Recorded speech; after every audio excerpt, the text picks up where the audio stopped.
आता जी बैठक चालू आहे तर बैठक चालू संदर्भात काय बोलत कुठली आता राज साहेब भेटायला गेले नाही. आता आम्ही आमचं आज 1 दिवसाचं शिबिर आहे पक्षाचं, त्याच्यासाठी चाललो आहे. तिथं माननीय CM साहेबांची आमची भेट होईल. तिथंच कळेल आता नेमकी काय चर्चा झालेली आहे. पण याच्यावरती मी 2 दिवसापूर्वी सांगितलं होतं, माननीय अमित शाह साहेबांना जेव्हा राज ठाकरे साहेब भेटले तेव्हाच मी सांगितलं होतं की हिंदुत्ववादी मतं एकत्र करण्याच्या दृष्टीनं आणि माननीय मोदी साहेबांना तिसऱ्या वेळी 400+ बहुमत दिल्लीमध्ये आणून त्यांना पुन्हा तिसऱ्या वेळी पंतप्रधान करण्यासाठी जे जे समविचारी लोक एकत्र येतील, समविचारी नेते एकत्र येतील, त्या सगळ्यांचं आम्ही निश्चितपणे स्वागत करू.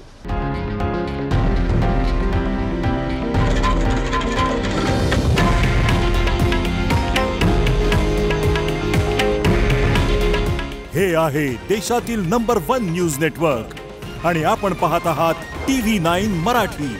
काळजी तुमची, हित महाराष्ट्राचं.